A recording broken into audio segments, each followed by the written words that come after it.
مسلم league نون کو تحفظات تھے، وہ ان کے خلاف کمپین بھی چلا رہی تھی، قاضی فائد عیسیٰ صاحب سے بھی ان کے اختلافات تھے چیف جسٹس صاحب کے ساتھ، لیکن شاہ جمیل صاحب کا ایسا کوئی معاملہ نہیں تھا، اور وہ ایک اچھی شہرت کے جج ہیں، قابل جج ہیں، اور جو استعفیٰ انہوں نے دیا ہے اس میں اگرچہ خود وجہ کوئی نہیں لکھی، لیکن جو علامہ کے اشعار لکھے ہیں اس سے بہت کچھ واضح ہوتا ہے کہ وہ تاثر یہ دینا چاہتے ہیں کہ اس وقت عدلیہ جو ہے وہ دباؤ کا شکار ہے۔ انہوں نے 3 شعر میں پڑھ دیتا ہوں کہ اقبال یہاں نام نہ لے علم خودی کا، یہ مکتب ہندی علامہ کی وہ ہے مشہور، اقبال یہاں نام نہ لے علم خودی کا، موضوع نہیں مکتب کے لیے ایسے مقالات، آزاد کی ایک آن ہے محکوم کا ایک سال، کس درجہ گراں سیر ہیں محکوم کے اوقات، آزاد کا اندیشہ حقیقت سے منور،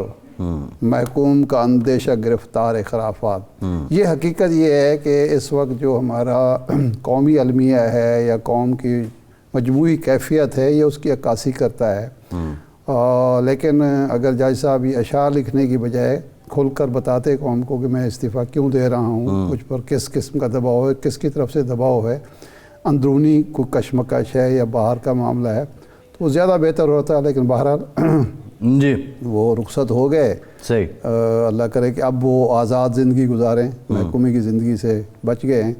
لیکن میرا خیال ہے ہم تاج حیدر صاحب کی طرف جاتے ہیں، اور تاج صاحب یہ فرمائیں کہ ایک تو بلاول بھٹو صاحب مسلسل نفرت، تقسیم اور انتقام کی سیاست ختم کرنے کا وعدہ کر رہے ہیں، اور یہ چیزیں ہیں معاشرے کے اندر پیدا ہو چکی ہیں اور بیشتر سیاستدانوں کی پیدا کردہ ہیں، لیکن ایکشن پلان کیا ہے؟ کیا کوئی نیا میثاق جمہوریت چاہتے ہیں بلاول صاحب؟ جی میں یہ عرض کر رہا تھا کہ کوئی ایسی بات نہیں ہے کہ کسی کی ذات سے کوئی جھگڑا ہے یا کسی پارٹی سے کوئی جھگڑا ہے۔ ہم بالکل کہہ چکے ہیں کہ 10 پوائنٹ کا جب ہم نے پروگرام دیا کہ اصل جو مخالفت ہے اور اصل جو جس چیز کو ختم کرنا ہے وہ غربت کو ختم کرنا ہے، مہنگائی کو ختم کرنا ہے، اور یہ جو بے روزگاری ہے اس کو ختم کرنا ہے، اور یہ ہماری نئی بات نہیں ہے، یہ بہت پہلے سے ہم کہہ رہے تھے کہ ایک مشترکہ ایک بیٹھ کے ایک میثاق معیشت بنا لیا جائے جس پہ کہ ہر پارٹیاں جو ہے وہ عمل درآمد کرے، اور سر جوڑ کے جب بیٹھیں گے تو ظاہر ہے کوئی نہ کوئی حل نکل آئے گا۔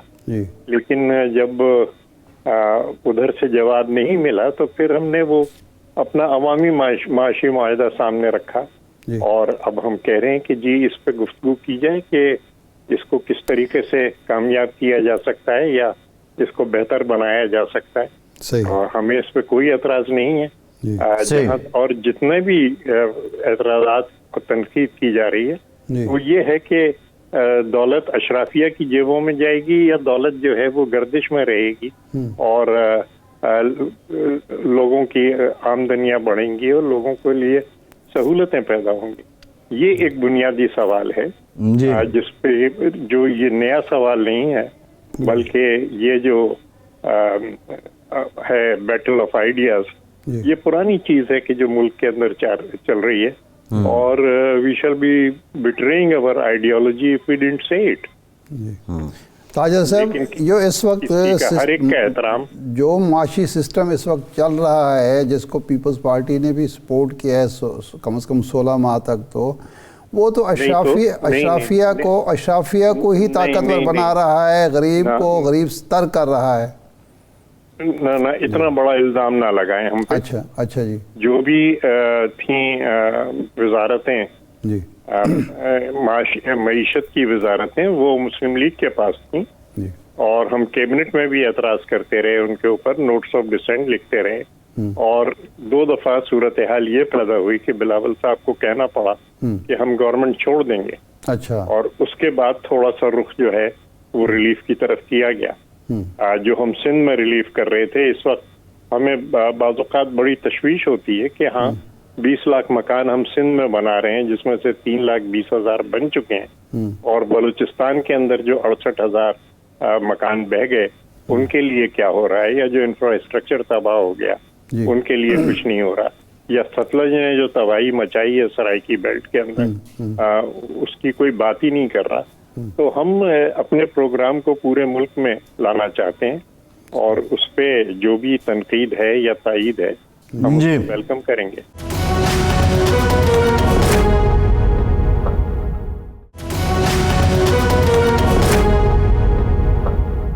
تاجر صاحب، یہ 2 دفعہ استعفے کی بات ابھی سامنے آئی ہے. اس 16 ماہ کے عرصے میں تو وزیر اعظم شہباز شریف صاحب کی بھی بلاول صاحب برملا تعریف کرتے تھے، ان کی سپیڈ کی، ان کے انداز کار کی، ان کی محنت مشقت ریاضت کی. وہ اسحاق ڈار صاحب کی تعریف بھی کرتے تھے. ہمیں تو کہیں اس وقت رپورٹ ہی نہیں ہوا، ہمارے سامنے رپورٹ نہیں ہوا، کسی کو پتہ نہیں چلا کہ جی کون سے نقطے پر اختلاف ہو رہا ہے. IMF کا پروگرام جس طرح قبول کیا گیا سب نے قبول کیا.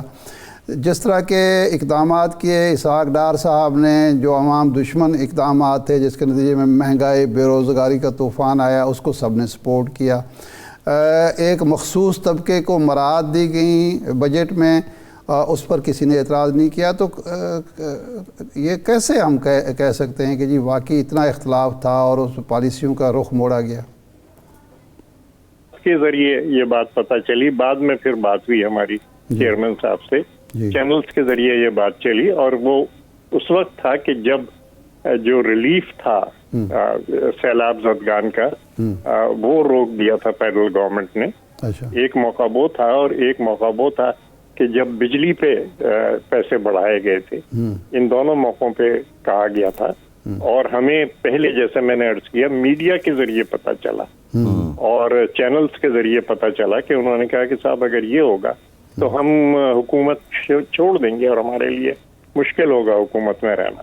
صحیح. تو یہ تمام چیزیں جو ہیں وہ، لیکن ظاہر ہے کہ اخلاق کا دامن ہاتھ سے نہیں چھوڑا گیا اور جو بھی ایک دوسرے کا احترام ہے اس کو پیش نظر رکھا گیا. پالیسیوں کے اوپر اختلاف تھا اور یہ اختلاف ایک نظریاتی اختلاف ہے. اچھا، آپ ٹاپ ڈاؤن چاہتے ہیں کہ آگے بڑھا جائے یا ہم باٹم اپ چاہتے ہیں؟ اچھا تاج حیدر صاحب، بات یہ ہے کہ ٹھیک ہے آپ کی بات کو ہم سمجھتے ہیں کہ ایسا ہی ہوا ہوگا، لیکن اب سوال یہ ہے کہ ہوا ہوگا نہیں، مجھے آپ سے پتہ چلا ہے. جی اچھا، یہ بتائیے تاج حیدر صاحب کہ اس وقت ایک عمومی طور پہ لوگوں کا بھی، عوام کا بھی ایک تاثر یہ ہے کہ بلاول صاحب جو خود کو اتنا ڈسٹنس کر کے اور بالکل مسلم لیگ نون کے سامنے آ کے کھڑے ہو گئے ہیں، اس کا بنیادی مقصد صرف اور صرف ووٹ لینا ہے اور انتخابات کے بعد آپ پھر، کیونکہ زرداری صاحب نے کہا کہ مخلوط حکومت ہوگی، قومی حکومت ہوگی، تو پھر آپ اکٹھے ہو جائیں گے. دیکھیے کوئی ایسا نہیں ہے کہ ایک ذاتی جھگڑا ہے یا جیسا کہ مطلب تحریک انصاف ہے اور مسلم لیگ ہے نظریاتی طور پہ ایک ہیں، لیکن ذاتی نفرت نے اور ذاتی جھگڑا نے اور انا نے اور تقسیم نے اس بات کو ناممکن بنا دیا ہے. ہرچند کہ فطری طور پہ، نظریاتی طور پہ وہ دونوں ایک دوسرے کے الہی ہونے چاہیے، کیونکہ یہ دونوں پارٹیاں جو ہیں وہ امیر کو امیر تر کرنا چاہتی ہیں اور غریب کو غریب تر کرنا چاہتی ہیں. تو ان کا جو معاشی پروگرام ہے وہ ہے، لیکن ہم ہر ایک کو ساتھ لے کے چلنا چاہتے ہیں اور جو بھی ہمارے اس 10 نکاتی ایجنڈے کے اوپر اتفاق کرتا ہے، پوری طور پہ اگر نہیں بھی کرتا، جزوی طور پہ بھی کرتا ہے، تو ہماری کوشش یہی ہوگی کہ اس کو ساتھ لیا جائے، کیونکہ تعاون سے بڑھ کے تو کوئی طاقت نہیں. سب سے بڑی طاقت سیاست ہو یا معاشرہ ہو، تعاون ہے. اچھا یہ فرمائے تاجر صاحب، آپ کے علم میں ہے کہ پچھلے 2-4 دنوں میں نواز شریف صاحب اور جناب آصف زرداری صاحب کی کوئی خفیہ ملاقات ہوئی ہے؟ نہیں، اگر ملاقات ہونی ہوتی تو اس کو خفیہ رکھنے کی کیا بات تھی؟ اچھا، ہاں، مطلب اس کا تو کوئی وہ ہے ہی نہیں کہ خفیہ کوئی ملاقات. ہم تو جب مطلب ہمیں تو کوئی ایسی بات ہے نہیں، نہ کوئی سازش ہو رہی ہے کہ ہاں. اور پریزیڈنٹ صاحب نے تو کھل کے کہہ دیا کہ جی ٹھیک ہے، حکومت بنانے کے لیے جو ہے اگر ان کے ساتھ آنا ہے تو ہم آ جائیں گے، لیکن ساتھ کن شرائط پہ آئیں گے اور کس طریقے سے آئیں گے. نہیں، پالیسیوں کے اندر رد و بدل کرنا ہوگا. جی، زرداری صاحب کہتے ہیں کہ ہم حکومت مل کے بنا سکتے ہیں، بلاول صاحب کہتے ہیں کہ یہ طے ہے کہ جب مسلم لیگ نون کے ساتھ مل کر حکومت نہیں بنائیں گے. تو اس میں سے زرداری صاحب کے بیان کی اہمیت ہے یا بلاول صاحب کی؟ نہیں، دیکھیے مشروط ہوتا ہے تعاون. اچھا، ہم ان کے ساتھ بیٹھے جس وقت کے زرداری صاحب جیل میں تھے، اس وقت بھی ہم نے ان کے ساتھ چارٹر آف ڈیموکریسی کی. جی،